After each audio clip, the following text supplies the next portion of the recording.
Creo en nuestro Dios el Padre y en su Hijo Cristo el Rey. Creo en el Espíritu Santo, Dios tres en uno, que creo que resucitaste, que nos levantarás. Creo en el nombre de Jesucristo. Lectura del libro del profeta Isaías, capítulo 6, versículos del 1 al 8.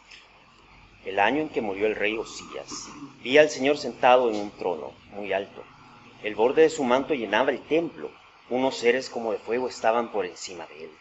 Cada uno tenía 6 alas. Con 2 alas se cubrían la cara, con otras 2 se cubrían la parte inferior del cuerpo, y con las otras 2 volaban. Y se decían el uno al otro: Santo, santo, santo es el Señor Todopoderoso. Toda la tierra está llena de su gloria. Al resonar esta voz, las puertas del templo temblaron, y el templo mismo se llenó de humo, y pensé, ¡ay de mí, voy a morir! He visto con mis ojos al Rey, al Señor Todopoderoso, yo que soy un hombre de labios impuros, y vivo en medio de un pueblo de labios impuros. En ese momento, uno de aquellos seres como de fuego voló hacia mí. Con unas tenazas sostenía una brasa que había tomado de encima del altar, y tocándome con ella la boca me dijo: Mira, esta brasa ha tocado tus labios, tu maldad te ha sido quitada, tus culpas te han sido perdonadas. Entonces oí la voz del Señor que decía: ¿A quién voy a enviar? ¿Quién será nuestro mensajero? Yo respondí: Aquí estoy yo, envíame a mí. Palabra del Señor. Demos gracias a Dios.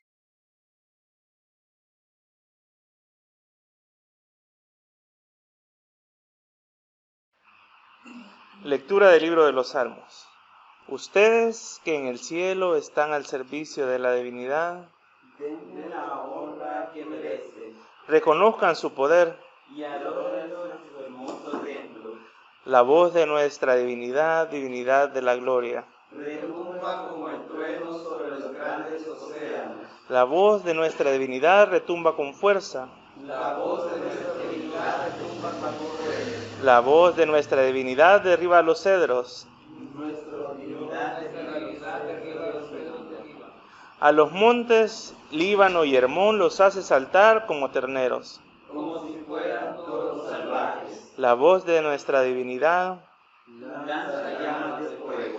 la voz de la divinidad sacude el desierto. Nuestra divinidad sacude el desierto de Cadés.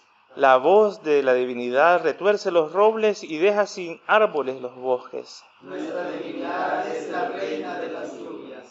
Ella se sienta en su trono para reinar por siempre.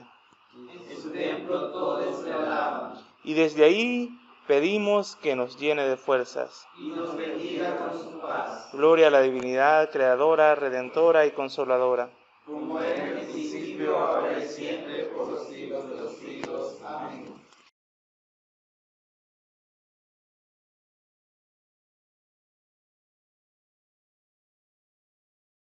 Lectura de la carta de San Pablo a los romanos.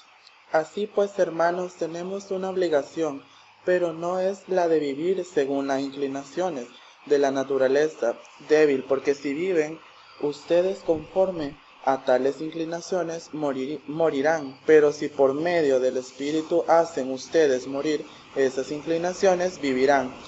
Todos los que son guiados por el Espíritu de Dios son hijos de Dios. Ustedes nos han recibido un espíritu de esclavitud que los lleva a otra vez a tener miedo, sino al espíritu que los hace hijos de Dios. Por eso ese espíritu nos dirigimos a Dios diciendo: Abba Padre, y este mismo espíritu se une a nuestro espíritu para dar testimonio de que ya somos hijos de Dios. Y pues esto que somos sus hijos, también tendremos parte en la herencia que Dios nos ha prometido, la cual compartiremos con Cristo, puesto que sufrimos con Él para estar también con Él en su gloria. Palabra de Dios. Demos gracias a Dios.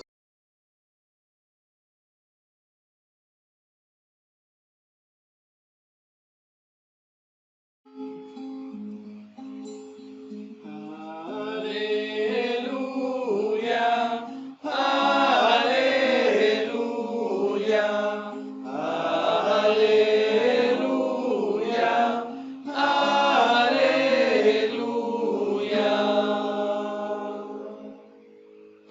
Lectura del Santo Evangelio de nuestro Señor Jesucristo según San Juan.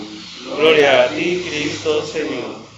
Había un fariseo llamado Nicodemo, que era un hombre importante entre los judíos. Este fue de noche a visitar a Jesús y le dijo: Maestro, sabemos que Dios te ha enviado a enseñarnos, porque nadie podría hacer los milagros que tú haces si Dios no estuviera con él.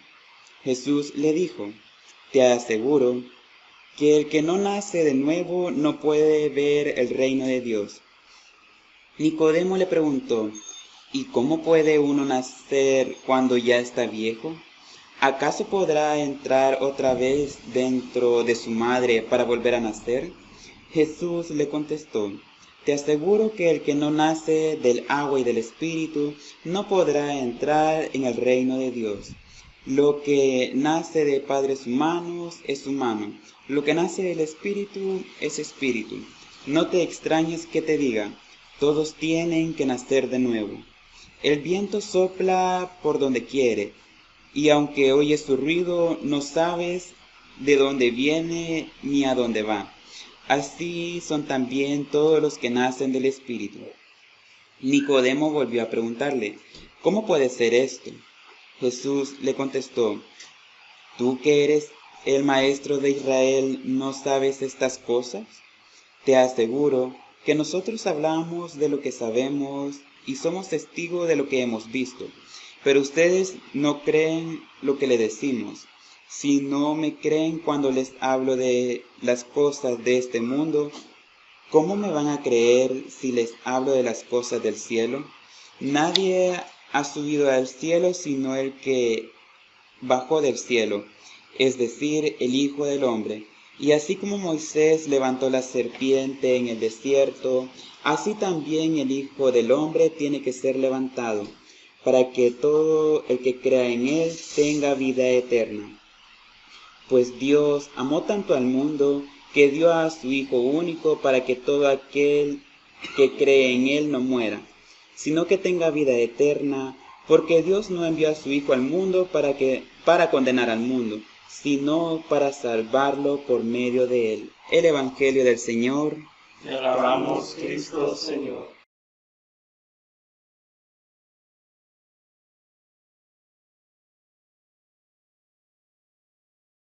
Un saludo a toda la comunidad de Santa María Magdalena, a las personas que están conectadas desde la virtualidad, y un saludo especial también para quienes nos van a estar viendo en diferido en algún momento. Y bueno, les estoy enviando este saludo desde Suchitoto, espacio histórico para El Salvador también, pero espacio histórico para la lucha de los derechos sexuales y reproductivos. Estoy en la Casa de las Mujeres en Suchitoto, en el 5º encuentro de salud, educación y activismo menstrual.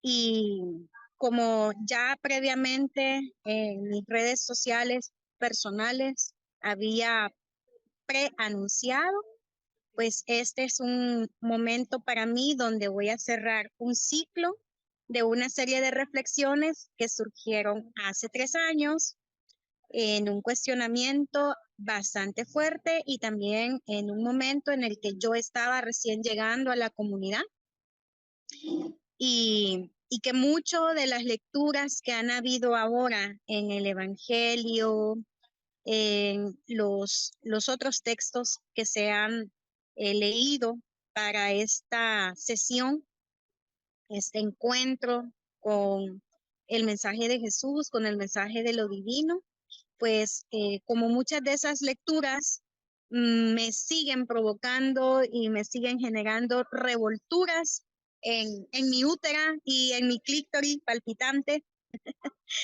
he querido ponerle un nombre a esta reflexión, y aquí voy a agradecer muchísimo el acompañamiento que me han dado en estos últimos días, tanto Ale como Moy, porque hemos ido creando en nuestras conversaciones este caminito en el que me han dado el permiso de representarles también a ellas en esta reflexión que se llama Hacia una Trinidad transformáticamente indecente.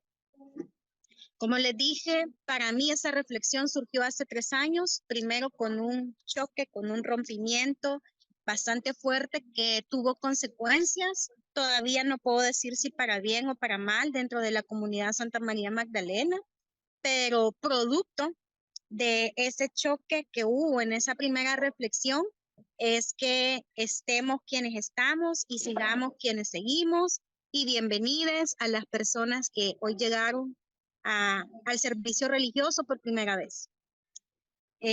Sepan que este espacio es para eso, justamente para cuestionarnos muchísimas cosas que pasan con nuestra sexualidad. Porque hace 3 años veíamos esa hegemonía masculina heteronormada en las 3 figuras de la Trinidad, que todos son hombres, que todos son machos, incluso la paloma, ¿verdad? De ahí aquello que utilicemos esa alegoría para resignificar que todo está bien, que todo es perfecto, y como decimos en buen salvadoreño, que todo es cachimbón, diciendo, pero qué palomudo, ¿verdad? O qué verga, pero qué paloma está esta cosa. Entonces, esa exaltación de lo masculino, de lo macho, a partir de lo religioso, nos llevó también a reflexionar por qué razón dentro del mundo del cristianismo las figuras de las mujeres y los cuerpos femeninos están en una categoría de santas, de mártires, pero no de divinidad. Así, con el total de la palabra, no en una categoría de Dios. Y esa fue la reflexión del segundo año, traer y recuperar esos cuerpos femeninos que son divinos y que son sagrados, y porque además en aquel momento que se hizo la reflexión, yo acababa de regresar del encuentro en el que estoy ahora. Miren, hoy tocó el propio día. Entonces creo yo que no puede haber algo más representativo del Espíritu Santo, que es el hecho de que el propio día que inauguramos el encuentro, yo esté hablando y recordando que hace un año hablábamos de la Trinidad femenina, que existe en otras tradiciones religiosas, pero no existe en el cristianismo. Para mí, la expresión de lo divino femenino es una de las cosas más importantes que ha podido haber en mi vida, porque es lo que me llevó a alejarme de ese cristianismo infantil del que hablábamos en la primera reflexión, el que me llevó a alejarme de una fe sin conciencia y crear una fe adulta y una fe madura. Y esa es la invitación que quiero recordar con este resumen que acabo de hacer de la reflexión del año 1 y la reflexión del año 2, que realmente construyamos una religiosidad, que la religiosidad no es otra cosa más que volver a la raíz, que es religare, que significa volver a unir el mundo con lo divino y volverlo todo divino. Porque si no sabíamos qué significa practicar una religión, ahora ya lo sabemos. Y cuando tenemos acceso al conocimiento, cuando tenemos acceso a la información, construimos una fe que es más madura. Construimos una fe que nos da permiso de transmutar, de transformar, de cambiar. Y yo creo que el pasar de esta teología feminista a este encuentro, que se lo voy a agradecer toda la vida, primero a Néstor Urquía y luego a nuestro amado Pastore Alvarite, es para mí pasar ahora a cuestionarme todo a partir de una imagen de la divinidad que represente a lo diverso sexual y de género. Es para mí ir madurando e ir construyendo, ya no yo sola como teóloga feminista, sino en compañía de esta comunidad a la que amo, a cada una y a cada una de ustedes por quienes son y porque me han enseñado tanto, para caminar hacia una teología queer, feminista, que ya no es individual, sino que se vuelve colectiva. Y por eso creo que ahí empiezan los primeros vestigios de esta pregunta que nos va llevando. ¿Cómo es esa divinidad desde lo diverso sexual y de género?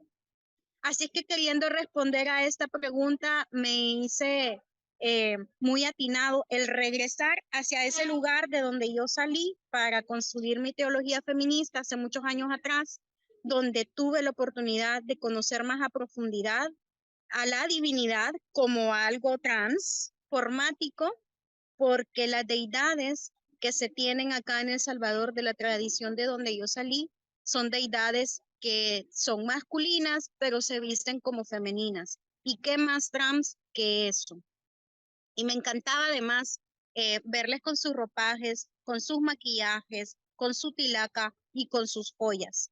Recordando ese lugar de donde salí, quise revisar de nuevo la tradición hindú para ir al libro que tanto amo, que es el Mahabharata, y encontrarme que Shiva es una divinidad que justamente representa lo trans, que representa lo no binario o que representa la bisexualidad.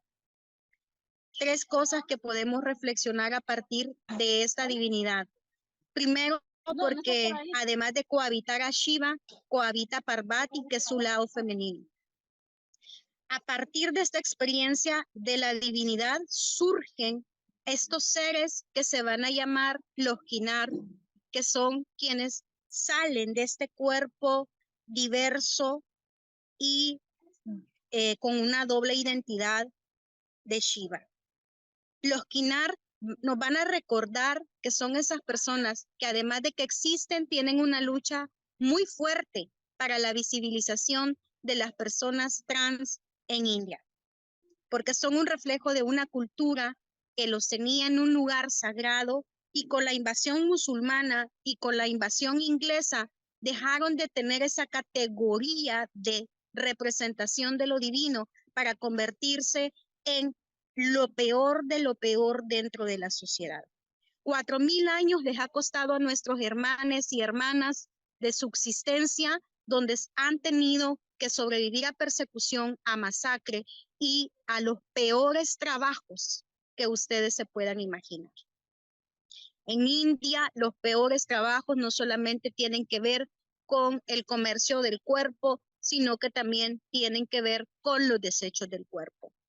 Y a esto es a lo que nuestras hermanas se han dedicado por milenios hasta el 2018, que el gobierno hindú logró restaurar su casta sagrada y darles el espacio que nunca debieron haber perdido en la sociedad. Y así, a pesar de que miles y miles de personas trans siguen viviendo en condiciones de extrema pobreza, podemos ver nuevamente cómo Occidente aplasta al Oriente y nos dice qué es lo bueno y qué es lo malo para la sociedad. Pero la divinidad, a través de los Ishra, nos muestra que siempre está pensando en nosotros, que siempre podemos transmutar también al sistema patriarcal occidental, recordándonos que son moras, eso que se considera moral muchas veces son costumbres, son moras, y podemos, por tanto, transformarlas a través de desarraigarlas de nuestra identidad propia y de nuestra propia cultura. Vámonos un poquito más al este y nos vamos a encontrar con la isla de Sulawesi en Indonesia, donde legalmente existen 5 géneros distintos al nacer, pero donde nuevamente la cultura occidental aplasta esa forma de identidad que es popular y que sigue existiendo hasta la fecha. Acá nos vamos a encontrar con la identidad Makurán, que es mujer femenina o mujer cis, como decimos ahora. Nos vamos a encontrar con el Oraani, que es el hombre cisgénero, con el Kalalai, que es el hombre femenino, y con el Kalabai, que es la mujer masculina, y con los Vishu, que son las identidades mixtas y no permanentes o de género fluido, como diríamos ahora. Esta información hermosamente recogida nos permite darnos cuenta que la ancestralidad siempre reconoció a la diversidad sexual como algo sagrado y como algo que tenía una identidad legalmente establecida. Yo quisiera, y qué bonito fuera, que El Salvador recuperara su ancestralidad y pudiéramos encontrar esta reclamación no solamente desde los derechos humanos, sino que también una reclamación desde las espiritualidades que son diversas. como principio también de laicidad. Por eso para mí es importante hacer de lado el pensamiento judeo-cristiano, porque además de ser doble moralista, es altamente impuesto. Sin embargo, reconozco que tenemos una población que sigue abrazando las cadenas del judeocristianismo y que muy difícilmente va a poder desapegarse de él por años y años y años de conquista del pensamiento y conquista del sentimiento.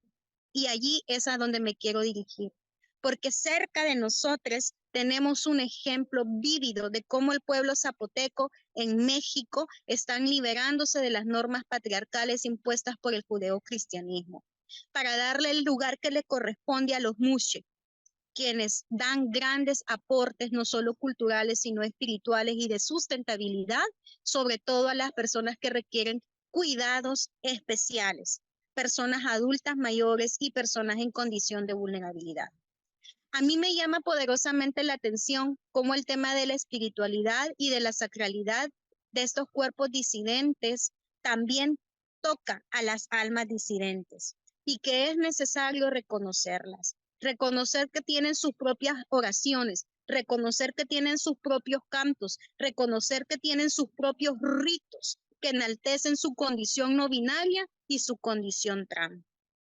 Si estas experiencias de otros pueblos no nos llevan a darle respuesta a nuestra pregunta inicial, creo que es importante entonces irnos a ese recurso tan amado por nosotros, que es la Biblia, ya que en las lecturas de este día hablan principalmente de cómo pasamos de esa imagen de Dios, ¿verdad? Que en este momento quiero que hagamos el ejercicio de la primera lectura de Isaías y les voy a invitar a que cerremos los ojos y recordemos cómo Isaías describe que vio a Dios.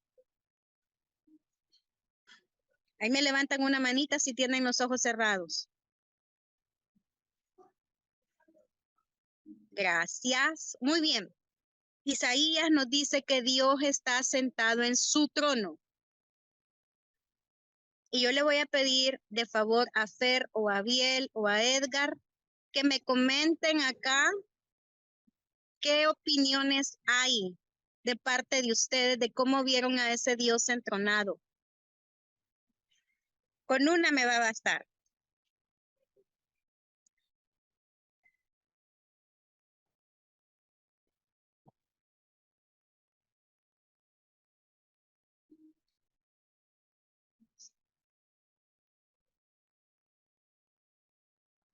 A ver, ¿cómo vieron a ese Dios en su trono? ¿Cómo era? ¿Qué aspecto tenía? Porque eso es lo que quiero que reflexionemos en este momento. En nuestro imaginario colectivo, ¿cómo vemos a Dios? ¿Ese es el Dios que nos representa? ¿Ese es el Dios de Jesús? Y ese Dios estaba acompañado de un ser extraño. Vaya, yo lo que se oye. Sí, solo que Vaya, para que seamos cortitos. ¿cómo? Te escucho. Yo lo que vi fue como unas montañas que eran el trono y una luz que iba saliendo ahí, como que si era el sol. Y eso es lo que me imaginé yo de Dios sentado en su trono, como un amanecer, como la luz de la esperanza. Okay. Muchas gracias. Bueno, vamos a ver después si podemos tener otras respuestas más adelante. Las pueden ir dejando aquí quienes estén conectados o lo recojan. Ese Dios. Hola, ¿me escuchan? Sí, se escucha. Ok, gracias. Ese Dios que vemos allí no es el Dios de Jesús. Es un Dios que se hace acompañar incluso por un ser que muchas veces no nos cuestionamos, pero que sí reconocemos. Y yo creo que es importantísimo preguntarnos cómo es la imagen que las personas tienen acerca de Dios. Al releer las lecturas de este día, recordé la forma en cómo se nos adoctrina en las infancias en las escuelas bíblicas. Volví a recordar el canto del padre Abraham y de cómo él representa la imagen de Dios. De hecho, me toca cada viernes en la tarde escuchar a un niño gritar a todo pulmón, porque está pequeño, no tiene ni 7 años, pero ya habla como televangelista, repetir, ahí está en la Biblia, recordándonos que lo que está escrito en ese libro es incuestionable, porque es palabra de Dios. Y me hizo también reflexionar y pensar cómo nosotros mismos en la comunidad, al finalizar las lecturas que corresponden a cada servicio del domingo, también decimos palabra de Dios.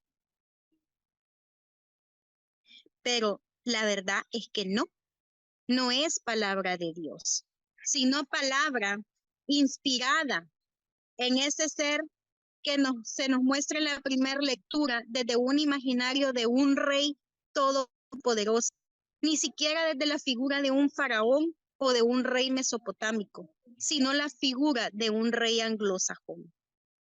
Me gustaría que en realidad releyéramos el texto y con honestidad digamos si realmente esa fue la imagen primigenia que tuvimos en nuestra mente o no. Así es que les motivo a eso, a que si no lo mencionamos en el oasis, podamos dejar nuestras reflexiones en el canal de YouTube para ir creando un poco de interacción y para ir entendiendo también esta teología diversa, queer, feminista que estamos construyendo acá en Santa María Magdalena. Porque el leer las lecturas incluso me hizo recordar cuán importantes son los debates y las discusiones ricos que a veces tenemos sobre la negativa del Papa Francisco, por ejemplo, a reconocer el sacerdocio de las mujeres y la bendición a las parejas del mismo sexo. Cuando mencionamos algo que incluso el mismo Fanon ya nos dice en su análisis de la psicopatología del heterosexismo, debemos reconocer que el colonialismo obra de forma inconsciente desde el interior del individuo y la individua, haciéndolo esclave y por tanto haciendo difícil el desmantelamiento de los efectos de su vida, su cultura y de su religión. Por lo que quiero, al retomar ese acercamiento del compromiso que hice el año pasado con mi amiga, que hoy no está aquí, pero que gracias a María Cantón podemos hablar hoy mismo, hace una hora apenas, sobre cuerpos menstruantes queer y no binarios. Esos cuerpos menstruantes queer y no binarios que incluso están ahí de manera simbólica dentro de la Biblia. Por eso me llama poderosamente la atención la forma en cómo describimos a la Espíritu Santa y cómo recordé, ¿verdad?, que el Evangelio de este día nos dice una revelación muy importante para esta fiesta de la Trinidad. Dice Jesús en su Evangelio que si no le creemos cuando nos dice que las cosas de este mundo, ¿cómo van a ser las cosas del cielo? Para comenzar y luego retoma. El viento sopla por donde quiere y aunque oyes su ruido, no sabes de dónde viene ni a dónde va. Así son todos los que nacen del Espíritu, lo cual, como repito, de una manera tal vez no directa, pero sí de una manera que podemos interpretar cómo la Espíritu Santa lleva a nuestros cuerpos disidentes a ser lo que son, a que seamos como somos, sin ninguna cuestionabilidad. Yo creo que si esta afirmación que Jesús hace en el Evangelio sobre el carácter performático y transformático del Espíritu Santo no nos dice nada, es porque no hemos aprendido a leer la Biblia sin cuestionarnos. Es porque seguimos abrazando una fe infantil que no madura y no se permite madurar. Y no apreciamos las formas en que la divinidad se manifiesta. Formas que van más allá de los cuerpos heteronormados, formas que van más allá de la condición binaria. Y me encanta porque eso es a lo que Hugo Córdoba llama la hibridez, para afirmar que esta surge como un desafío a la binariedad, al poder colonial y al poder heteronormado. Así es que yo les invito, Magdalitas, y las personas que nos están escuchando en diferido, a que seamos híbrides. Y yo diría que hay que replantearnos desde esa hibridez un nuevo espacio para ver, sentir y hacer la vida. Desde un lugar que se permite cambiar de forma constantemente, es decir, desde un lugar que representa la fluidez. Y yo creo que todas las personas tenemos esa posibilidad. El fin de semana pasado no pude colocar todas las figuras que han representado en algún momento de mi vida esa hibridez y esa transformatividad. Pero vuelvo de nuevo a traer a mi memoria a Néstor Urquía y ahora releyendo las escrituras solo tenía su imagen en mi mente en mi primera marcha del orgullo, no voy a decir hace cuánto, a la que asistí invitada por él y donde ella iba vestida de ángel. Y todavía recuerdo que le dije a la persona que iba conmigo, él no es un ángel, es un Dios encarnado. Y la otra persona asustada, porque le dije que era un Dios encarnado, puso sus ojos de plata. Pero yo creo que así podemos vernos a nosotros desde nuestros cuerpos disidentes, como esa representación de la divinidad, que además para mí en aquel momento, y por ahí anda una foto, incluso creo, no sé si es del diario de hoy o de la prensa gráfica, de ese momento histórico donde Néstor iba vestido de ángel, que representa para mí justamente las tres características de la Trinidad: armonía, plenitud y gozo. Si no rescatamos desde la teología queer feminista que la Trinidad son esos tres elementos claves y que sin esos elementos no tenemos una vida realmente buena en este mundo material, es porque no estamos sintiendo al Espíritu Santo, no la estamos pensando, no la estamos viviendo y no la estamos construyendo. Y yo sé que hay un sistema que nos ahoga, que nos aplasta y que no nos permite reconocernos como seres con derecho a esa armonía, a esa plenitud y a ese gozo. Pero yo creo que aquel día, cuando nos encontramos con nuestros hermanos fundamentalistas religiosos en la Marcha del Orgullo el año pasado y a todo pulmón íbamos gritando en aquella calle, no para confrontarles, sino para decirles con toda propiedad y derecho que nosotros también somos hijos de Dios y que nosotros también somos Dios. Para mí, ese fue un momento en el que afirmamos que Dios no se equivoca. Y si ese Dios masculino, hegemónico y heteronormado se equivoca, ¿no es acaso entonces contradictorio que cometa un error con su creación? Por eso creo yo que tenemos que alejarnos muchísimo de esos planteamientos que no nos permiten ver la verdad de Jesús, y entender que la Biblia no solamente fue escrita por la clase sacerdotal y por los reyes y los jueces, sino que también fue escrita por profetas y personas del pueblo comunes y corrientes, como esos pescadores que fueron los amigos de Jesús. Jesús se acompañó de una diversidad de personas. Y eso me lleva a pensar cómo en esta acción reveladora nosotros podemos seguir construyendo y manifestando nuestra hibridez como un movimiento que está en contra de aquello que no nos permite irrumpir sobre lo que se considera norma o natural.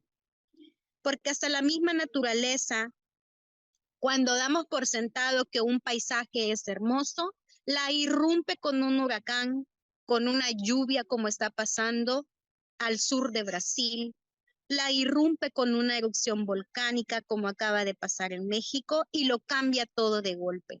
Entonces yo creo que así tiene que ser nuestra teología queer feminista, así tiene que ser nuestra experiencia transformática y performática, rompiendo de esta manera al mundo de la heteronormatividad, recordándole que somos escandalosos, que ansiamos nuestro escándalo y que así demostramos también nuestra plenitud, nuestro gozo y nuestra armonía. Lo cual me recuerda al día de antier que un joven de la diversidad sexual llegó a la puerta de mi casa a venderme unas cosas y me decía, no estoy soportando este calor. Y ambos nos reímos a carcajadas, sonora y sabrosamente. Y yo dije, el pasaje que es tan silencioso cobró vida. Entonces, cada vez que nosotros anunciamos quiénes somos al mundo, mis amadas Magdalitas, somos la Trinidad del gozo, de la plenitud y la armonía, besando el caos. Besitos y me alegro haber estado con ustedes en el servicio del día domingo a pesar de la distancia.